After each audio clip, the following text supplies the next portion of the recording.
오늘 우리에게 주시는 하나님의 말씀은 에베소서 4장 13절로 16절까지 말씀입니다. 에베소서 4장 13절로 16절 우리 함께 합독하도록 하겠습니다. 우리가 다 하나님의 아들을 믿는 것과 아는 일에 하나가 되어 온전한 사람을 이루어 그리스도의 장성한 분량이 충만한 데까지 이르리니 이는 우리가 이제부터 어린아이가 되지 아니하여 사람의 속임수와 간사한 유혹에 빠져 온갖 교훈의 풍주에 밀려 요동하지 않게 하려 함이라. 오직 사랑 안에서 참된 것을 하여 범사에 그에게까지 자랄지라. 그는 머리니 곧 그리스도라. 그에게서 온 몸이 각 마디를 통하여 도움을 받음으로 연결되고 결합되어 각 지체의 분량대로 역사하여 그 몸을 자라게 하며 사랑 안에서 스스로 채우느니라. 아멘. 오늘 말씀의 주제는 그리스도의 장성한 분량에까지 자라가라입니다.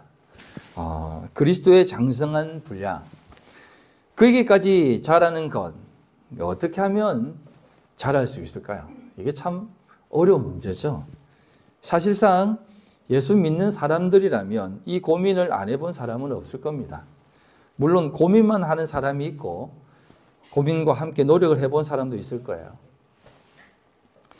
오늘은 이 본문을 이 부분을 조금 여러분들과 함께 나누면서 이 내용이 무엇인가를 한번 알아가 보도록 하겠습니다.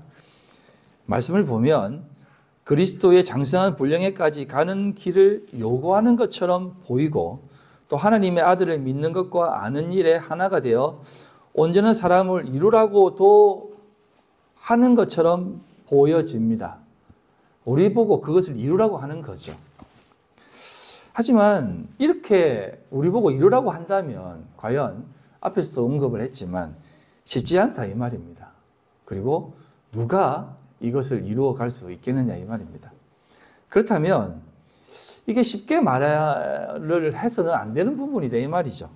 그러니까 이 하나님의 아들을 믿는 것 그리고 이 아는 것, 이게 사실은 어떻게 보면 우리에게 있어서 요구되어지는 것 이상의 뭔가 의미가 있다는 것을 조금 생각을 하고 이 말씀을 보셔야 되는 거예요. 우리가 이제 늘 성경을 볼 때 쉽게 보잖아요. 사랑하라 하면 그래 우리 사랑하면 되지 이렇게 생각하는데 사랑한다는 게 참 얼마나 어렵습니까? 그러니까 이런 부분에서는 그런 의미들을 생각하고 보셔야 된다 이 말입니다. 그래서 이 말씀에 보면 하느님의 아들을 믿는 것 그리고 아는 것이라고 하는 이 내용에서 믿는 것이라는 것은 우리가 조금 뒤에 한번 좀 보겠지만 아는 것에 대한 부분을 조금 설명을 드리면 이게 에피그노시스라고 하는 단어를 쓰거든요. 근데 에피그노시스가 어느 정도 아는 것이냐면 이게 단순히 아는 것이 아니라 완전한 인식, 완전한 식별. 그러니까 이건 완전히 승인되었다라고 하는 거기에서 나와 있는 표현이에요. 그러니까 이게 안다는 것이 그냥 단순히 아는 것이 아니다 이 말이죠. 사도 바울은 이것을 우리들에게 요구한다라고 생각한다면 이것은 너무나 큰 요구 아닙니까? 사실 본인도 늘 믿음이 없다라고 고백을 하는데 우리한테 믿고 이 아는 일이 완벽한 식별로 너희들 알아라 라고 한다면 이것은 조금 무리한 요구가 될 수 있다는 것이죠.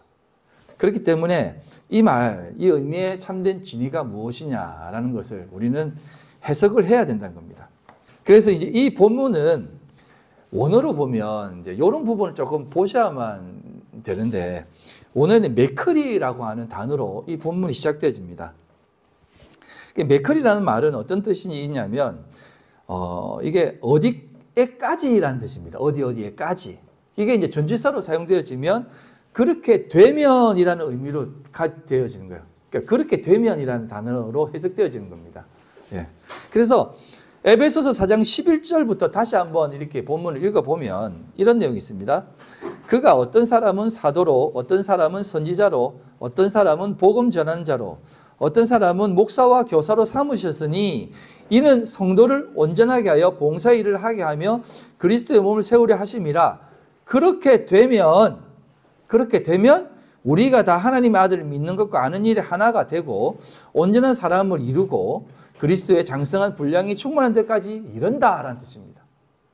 그러니까 이 13절에 나와 있는 이 본문은 어떻게 보면 이 성도에게 이렇게 해라라고 하는 요구가 아니라 앞에 있는 12절까지의 내용으로 완성되어지면, 그렇게 되면 이 뒤에 부분은 약속으로 따라오는 겁니다.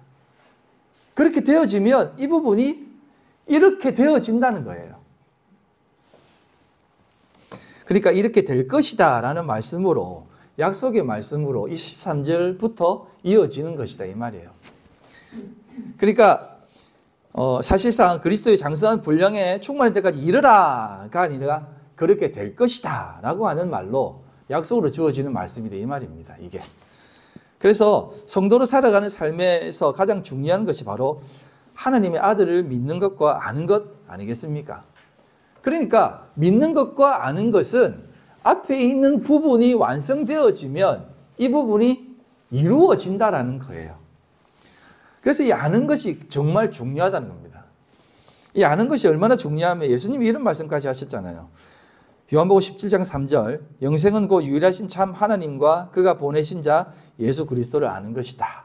그러니까 영생은 예수 그리스도를 아는 것이다 라고 하는 거예요. 성육신하신 예수님께서 본인 자신이 이렇게 얘기하는 겁니다. 영생이라는 것은 나를 진짜 잘 아는 것이다 라고 얘기하는 거예요. 본인 스스로가. 다시 한번 그럼 에베소 4장 13절을 보면 우리가 다 하나님의 아들을 믿는 것과 아는 일에 하나가 되어 라고 말하죠. 하나가 되어. 하나가 된다는 말이 무엇입니까? 믿는 것과 아는 것이 하나가 된다라고 하나가 되어야만 온전한 사람이 된다는 것이잖아요. 그럼 이 아는 것과 믿는 것과 아는 것이 무슨 말을 하는 것이냐라는 것 또한 우리가 질문해 봐야 됩니다. 믿는다는 것은 믿음이라는 것을 말할 수 있고 아는 것이라는 것은 신앙을 얘기할 수 있습니다. 그렇죠? 그래서 믿음이라는 것은 조금 조심스럽게 구분을 하면 하나님이 누구신가라는 그 인식하는 것을 믿음이라고 할 수 있고, 아는 일이라는 것은 그 인식 속에서 하나님의 참된 소명을 이행해 나가는 것을 얘기하는 겁니다. 그래서 예수님이 성경에 보면 행함이 없는 믿음은 죽은 믿음이다라고 하잖아요. 그러니까 믿음과 행함, 다시 말해서 믿음은 행함이라는 것이 같이 따라오게 되는데, 믿음이라는 것은 하나님을 진짜 완전하게 인식하는 것이고 그 인식하는 것으로 인해 파생되어지는 것이 행위, 아는 일이라는 겁니다. 그래서 예수 그리스도를 참된 아는 것으로 나타내는 것이 참된 신앙의 모습으로 발현되어지는 것이에요. 그래서 하나님을 아는 만큼 그 일이 나타난다는 겁니다. 저는 아직 보지 못했지만 그 오징어 게임 2가 이제 나왔다고 하는데요. 거기 보면 제가 광고를 잠깐 봤는데 오징어 게임 2에 보면 이런 내용이 있더라고요. 이런 광고를 하더라고요. 이정재가 그 무궁화꽃이 피었습니다 라는 게임을 하는데, 게임 시작하기 전에 그가 앞에 딱 나와서 사람들에게 막 목이 터져라. 진짜 그 표정이 진짜 한번 보세요. 저는 안 봤는데 표정이 완전히 거의 뭐 울부짖듯이 합니다. 여러분, 이 게임은 그냥 단순한 게임이 아닙니다. 이 게임에서 걸리면 죽습니다 라고 하니까 사람들이 저 사람 미쳤다. 무궁화꽃이 피었습니다. 게임 해가지고 뭐 진다고 해서, 잡힌다고 해서 죽는다고? 왜 죽어? 이 게임 하는데 왜 죽어? 저 사람 이상한 사람이네. 진짜 죽습니다. 자기는 안다는 거죠. 진짜 죽는다니까요. 이러니까 뭐 저 사람 이상한 소리를 해요. 이 게임 한다고 뭘 죽기를 왜 죽어? 하면서 사람들은 믿지 않는다는 것입니다. 근데 이정재는 시즌 1탄에서 사람들이 죽는 것을 보았거든요. 알거든요. 그러니까 더 안타까워 죽는 겁니다. 아는 만큼 그가 행동이 막 나오는 거예요. 이런 것입니다. 그가 아는 만큼 온전한 삶이 더욱더 나타난다는 것입니다. 그래서 믿음과 아는 일, 즉 신앙은 늘 하나가 되는 모습으로 나타난다 이 말입니다. 그래서 사도는 그리스도의 장성한 분량에 이르게 될 것이다 라는 말씀으로 13절의 앞에 내용을 마무리합니다. 그리고 14절에 그 구체적인 내용이 이제 나옵니다. 14절 한번 읽어보겠습니다. 이는 우리가 이제부터, 이게 이제 원어적인 의미로 다시 한번 이 해석을 해보면, 이제 우리는 더 이상, 이런 뜻입니다.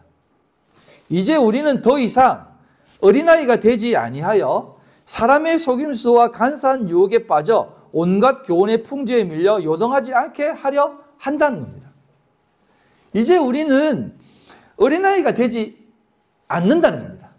그러니까 어린아이가 된다라는 그 말은 어떤 의미가 있겠어요? 어린아이의 모습으로 돌아가지 말라는 거죠. 성경에는 이 어린아이라고 하는 내용이 참 많이 등장하는데요. 예수님은 이 부분을 굉장히 좋은 의미로 사용했습니다. 마태복음 19장 14절. 예수께서 이르시되 어린아이들을 용납하고 내게 오는 것을 금하지 말라. 천국이 이런 사람의 것이다 라고 하잖아요. 천국이 어린아이의 것이다라고 얘기하잖아요. 그러니까 어린아이는 나쁜 게 아니에요.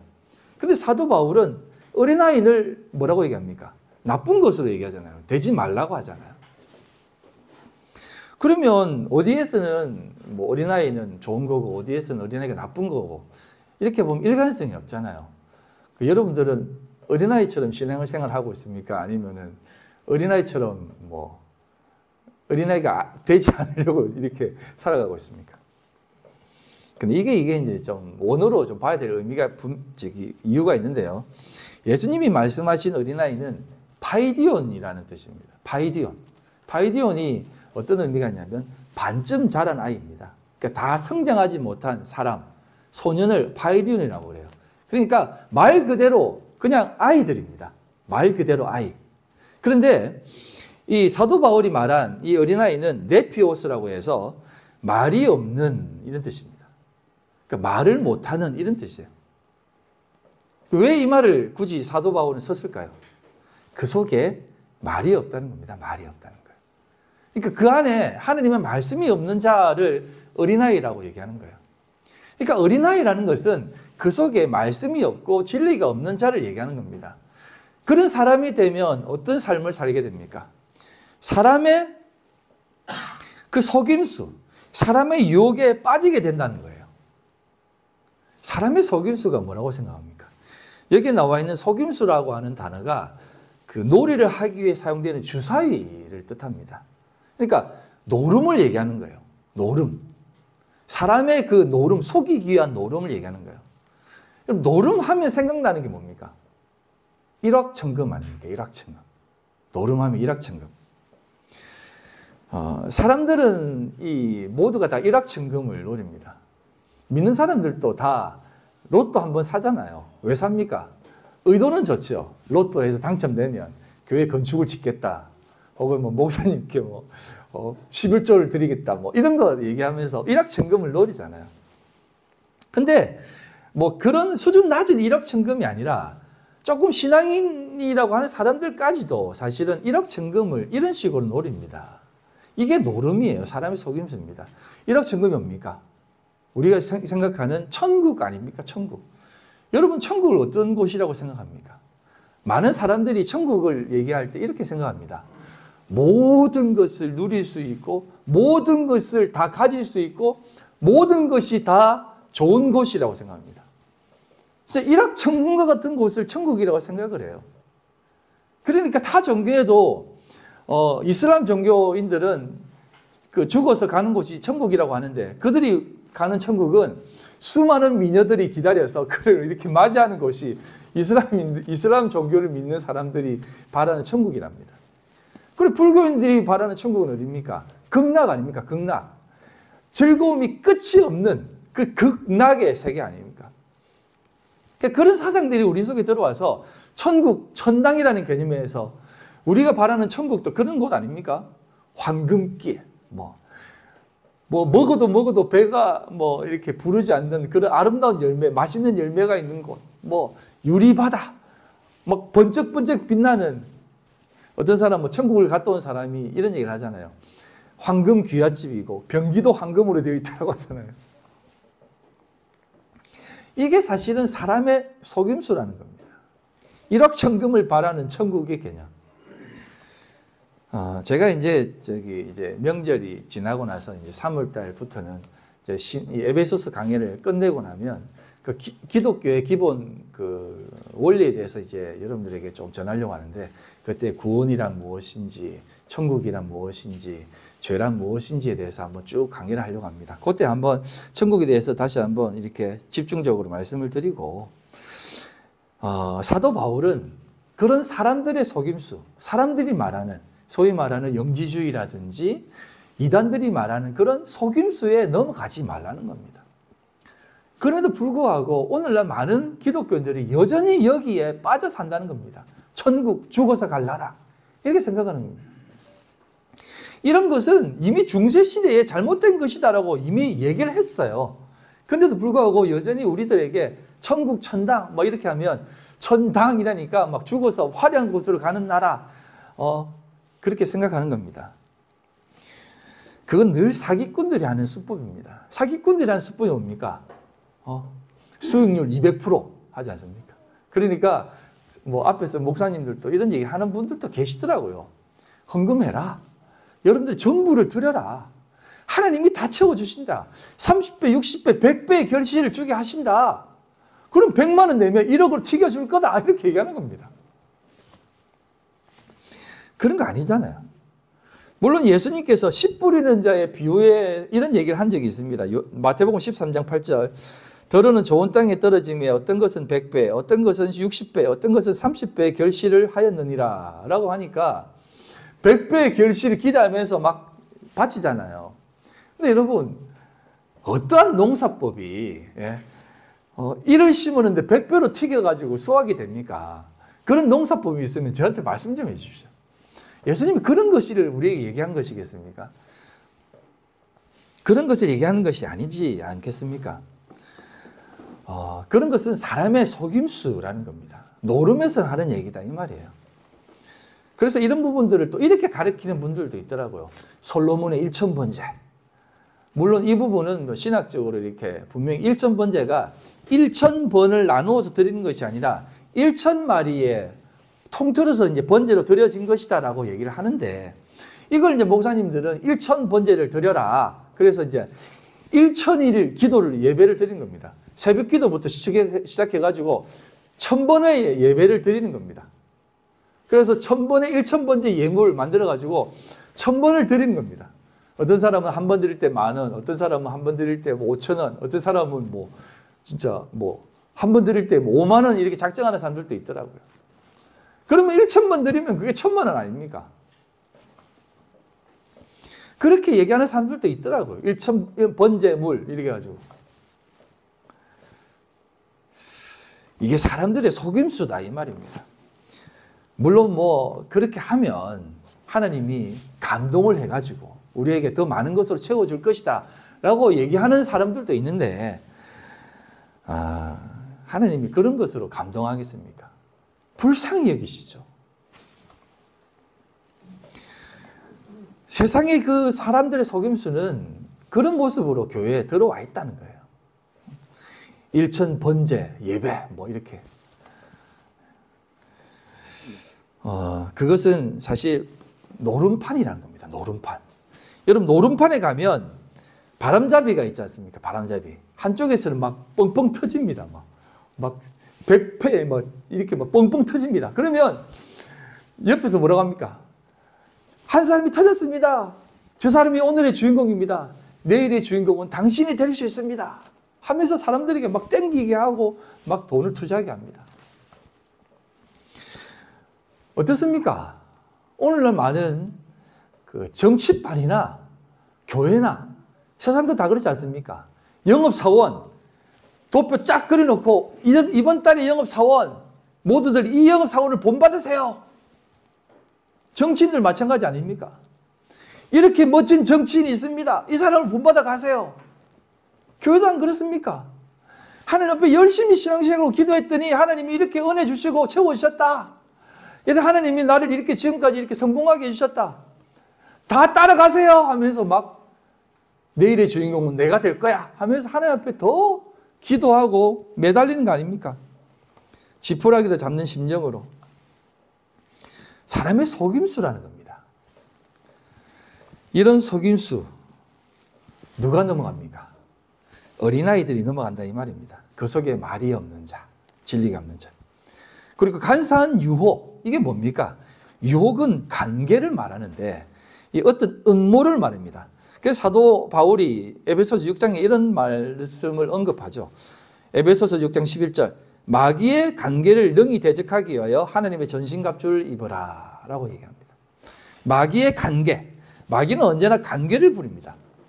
우리 안에서 우리 밖에서 안팎으로 이런 관계는 늘 있습니다. 성도가 넘어지는 경우가 참 많은데요. 이런 마귀의 관계에 의해서 넘어집니다. 마귀가 넘어뜨리는 관계는 어떤 넘어뜨림이냐면 하나님을 믿지 못하게 하는 관계입니다. 이게 이제 뭐 구분하기는 뭐 하지만 하나님을 믿지 못하게 하는 것이 사실 이 관계예요. 조금 구분하자면. 사람의 속임수는 하나님을 잘못 믿게 하는 거고 마귀의 관계, 속임수는 하나님을 믿지 못하게 하는 겁니다. 사람들이 언제 하나님을 믿지 못합니까? 가장 힘들 때가 뭐냐면 말도 안 되는 일이 생길 때입니다. 뭐 진짜 어려운 말이지만 대형 참사가 일어나든지 어떤 큰 사고가 일어났을 때 거기에도 믿음의 사람이 분명히 있을 텐데 하나님은 뭐하고 계셨지? 하나님이 왜 저런 일이 일어나도록 방관만 하셨지? 라고 하는 생각이 딱 들 때 그게 한 번, 두 번, 세 번, 네 번 여러 번 일어나게 되면 야, 하나님이 이런 하나님, 이렇게 아무것도 하지 않는 방관만 하는 하나님이라면 내가 왜 믿어? 내가 더 조심하고 살면 되지 하는 마음으로 하나님을 믿지 않는다는 겁니다. 그게 관계라는 겁니다. 관계. 항상 사단은, 마귀는 우리 속에서 늘 그런 것을 생각하게 합니다. 하나님께서 살아계시다면 이런 일이 왜 일어나느냐? 그러니 이런 일이 일어나니까 신은 죽었다라고 하는 겁니다. 그래서 니체가 초인사상을 한 거 아닙니까? 사람이 최고라는 겁니다. 그럼에도 불구하고 말씀이 있는 자, 믿음이 있는 자는 그렇게 생각하지 않죠. 어떻게 생각합니까? 사람이 무엇이간데 주께서 저를 생각하시며 인자가 무엇이간데 저를 권고하십니까? 라고 하는 고백을 하는 겁니다. 자기 자신을 들여다보는 거죠. 주변을 돌아보는 것이 아니라 나 자신을 돌아보며 이런 상황 가운데에서도 하나님이 나를 진리를 보게 하시고 하나님을 직시하는 이 믿음을 주셔서 감사합니다라고 하는 것 아닙니까?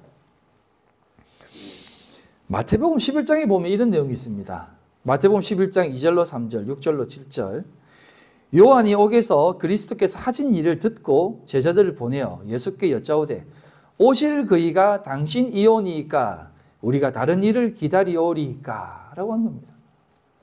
세례 요한이 예수님의 하시는 일을 듣고 그리고 제자들을 보내어서 묻는 겁니다. 진짜 당신 메시아 맞습니까? 정말 당신 메시아 맞아요? 그가 하는 행동과 일을 보고 들으니까 이건 메시아가 아닌 것 같아요. 아니면 당신이 아니라면 우리가 다시 누군가를 기다려야 됩니까? 세례 요한이 묻는 거예요. 세례 요한이. 우리는 더하죠. 6절입니다. 누구든지 나로 말미암아 실족하지 아니하는 자는 복이 있도다 하시니라. 그들이 떠나매 예수께서 무리에게 요한에 대하여 말씀하시되 너희가 무엇을 보려고 광야에 나갔더냐? 바람에 흔들리는 갈대냐라고 얘기하는 겁니다. 너희들 광야에 왜 나갔냐? 무엇을 보려 나갔냐라는 겁니다. 지금 너희들이 지금 나를 보면서 또 신앙생활을 하면서 어떤 일이 이 땅 가운데 펼쳐지기를 원하느냐? 일확천금? 아니면 뭐 이 세상이 유토피아가 되는 거? 예수 믿는 사람들이 이 세상의 집권자가 되는 거? 그런 거 아니다라고 얘기하는 거 아니겠습니까? 그래서 예수님은 나로 말미암아 실족하지 않는 자가 복이 있는 자다라고 얘기하는 겁니다. 그래서 사도 바울은 어린아이가 되지 말고 요동하지 않게 하려고 2장, 3장, 4장에 이르기까지 쭉 이야기를 하는 겁니다. 요동하지 마라. 어린아이가 되지 않는다. 그러니 믿음으로 올바로 서라 라고 하는 겁니다. 그러니 사도는 그에게까지 자랄지라 라고 말씀하는 겁니다. 자, 오늘의 말씀의 결론을 드리겠습니다. 사도는 믿음과 신앙의 하나됨을 강조합니다. 믿음 따로 신앙 따로가 아니다 이 말이에요. 믿음으로 신앙의 삶이 나타나는 것이죠. 이게 봉사라는 겁니다. 우리의 봉사가 믿음의 어떤 증상, 반응으로 나타나는 겁니다. 그래서 그 봉사가 사도로, 선지자로 이 세상에 부름받은 그 자리의 삶으로 살아가는 것이다 이 말이에요. 그래서 우리가 살아가는 이곳이 예배하는 자리이고 이곳이 부름받은 자리이고 이곳이 믿음의 삶을 살아가고 확인하는 자리다 이 말이라는 거예요. 그래서 삶과 믿음은 뗄래야 뗄 수 없는 것, 그게 하나, 연합, 공동체다 이 말입니다. 그래서 에베소서 4장 15절 16절 이렇게 말씀합니다. 오직 사랑 안에서 참된 것을 하여 범사에 그에게까지 자랄지라. 그는 머리니 곧 그리스도라. 그에게서 온 몸이 각 마디를 통하여 도움을 받으며 연결하여 결합하여 각 지체의 분량대로 역사하여 그 몸을 자라게 하며 사랑 안에서 스스로 세우느니라 라고 얘기합니다. 그는 머리라고 하고 우리는 그분의 몸이라고 말씀하죠. 우리는 그리스도의 몸입니다. 그리스도는 우리의 머리시고요. 그에게까지 자란다는 것은 그와 함께 연합하는 삶으로 살아간다는 것입니다. 그런데 이게 어떻게 이루어지냐면 사랑 안에서 스스로 세운다라고 이 사장의 오늘 말씀은 결론 짓습니다. 그 사랑 가운데에 이게 이제 건물로 교회로 세워진다는 거예요. 그러니까 이렇게 사랑 안에서 스스로 세워진다는 겁니다. 사랑 그 안에서 그 가운데 세워진다는 거예요. 여러분 이 말을 조금 설명을 하고 오늘 말씀을 마치겠는데요. 여러분 사랑하는 것과 사랑이 되는 것의 의미를 우리는 좀 아셔야 돼요. 사랑하는 것과 사랑이 되는 것. 왜 사랑 이것으로 스스로 세워진다라고 말했겠습니까? 명사로는 아가페고요. 사랑이라는 말이 동사로는 아가파오입니다. 우리는 언제나 존재가 되는 것 사이에 큰 어려움을 겪습니다. 그렇게 있는 것과 그렇게 행하는 것에 간격을 늘 경험하잖아요. 사랑이라는 것도 마찬가지입니다. 사랑하다와 사랑은 좀 다릅니다. 사랑하는 것과 사랑이 되는 것 또한 다른 것처럼 말입니다.